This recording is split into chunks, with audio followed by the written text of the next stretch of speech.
Ayan.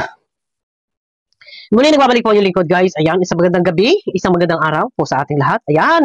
At sabi ko nga po, ay mas maganda talagang maimbestigahan itong si Brother Jose.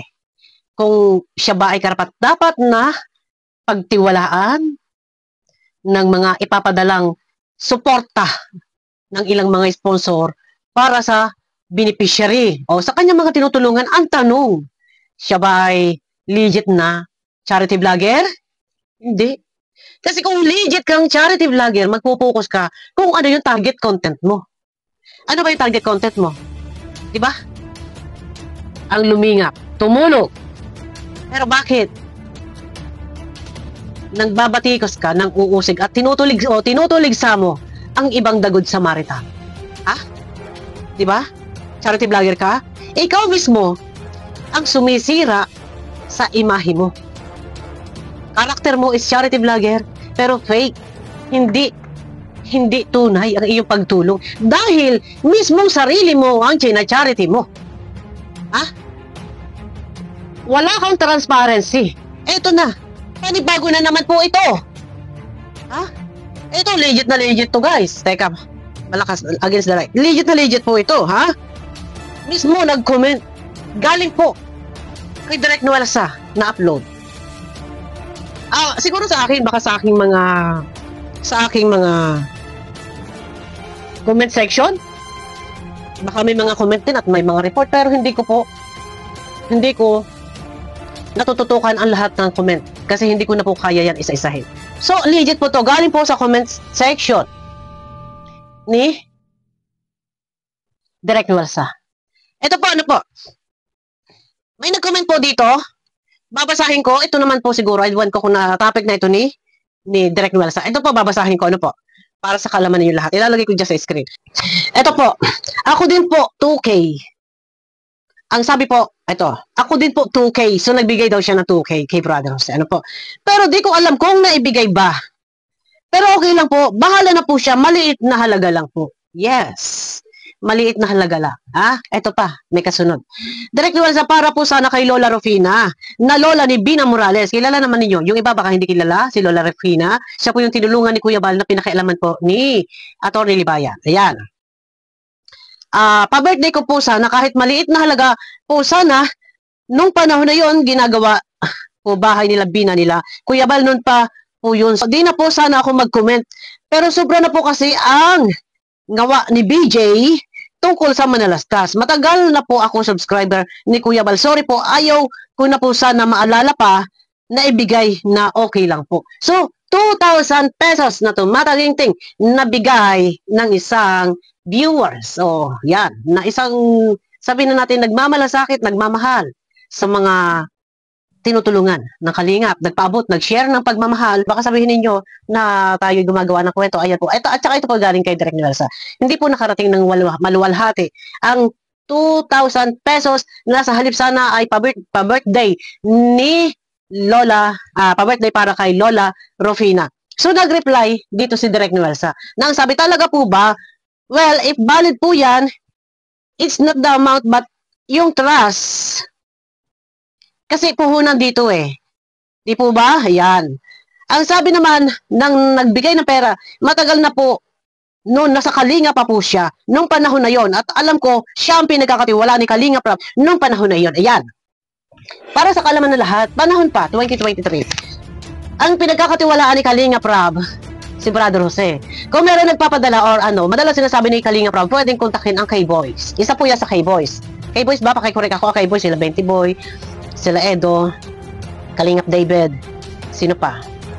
Kasama yata dyan si Brother Jose. Isa po yan si Brother Jose na tumatanggap ng pera. At katunayan din nga po ay admin po iyan. Dito po kay Kalingap Prab. At ang katotohanan din po para po sa kaalaman ng lahat. Kung naabutan nyo po noon na sobra po ang pambabati ko sa pang-uusig ni Brother Jose sa Kalingap, may utang po iyan kay Kalingap Prab na hindi na po binayaran. For your info, Brother Jose, may utang ka, ha? Ano, kumusta na yung utang mo? Ano, wala nang intindihan. Kasi ikaw, ang dami ka-isyuhan, wala ka kasing transparency. Isipin ninyo bumili lamesa, pakikorek ako. Kasi hindi na natin nabalikan yung video kasi ang daming ka-issuehan nito. 12,000 pesos, lamesa. Putras na yan. Ito, lamesa kung ito, o Nara to, o. Ayan, o, Nara yan, o. Gusto mo, higaan mo to. Gawin mo kabaong to, Brother Jose. Ang akin lang, sana lang naman, Brother Jose, kay maliit o malaki, malaking bagay. Yung tiwala ng tao para sa atin.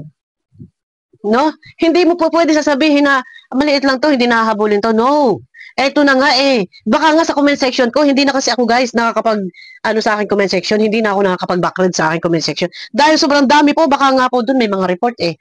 Baka may mga report sa comment section ko. Pero hindi ko na kaya pong mag-backride. Pero ito try ko po kung may makukuha po tayo doon ng mga report or mga comment. Ayan po guys, sa totoo lang, napakarami po ng comment na hindi ko na po yan kaya tutukan pa dahil hindi na po kaya ng aking mata.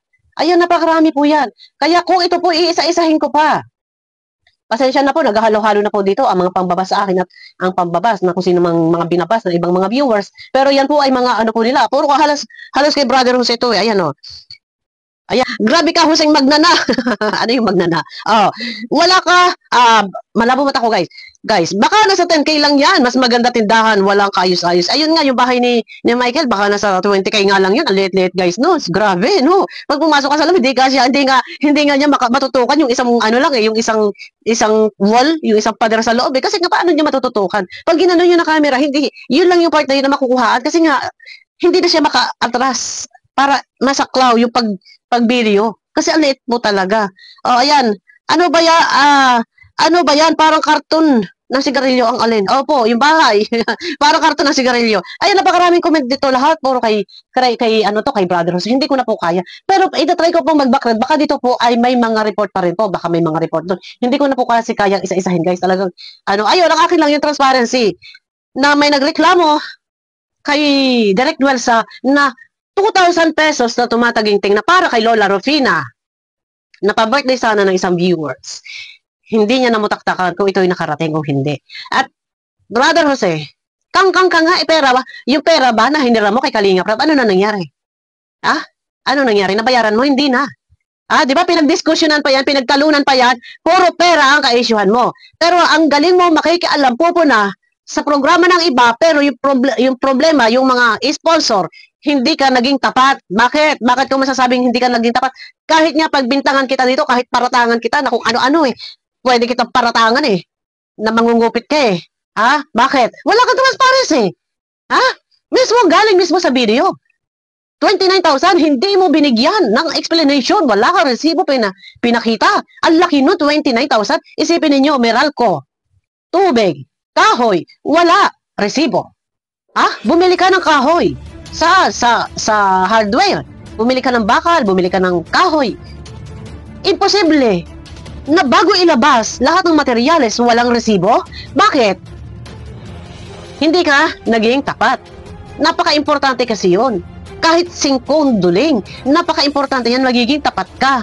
Pero, ang kabuoang halaga yung 19,000 pesos, Di umano, Bukod yung 126,000. Inisa-isa niya, 12,000 pesos para daw doon sa lamesa. Tapos meron pa 4,000 pesos para daw doon sa upuan. Ano pa ba yun? Meron pa raw. Ano yung upuan na yun? Yung tabla.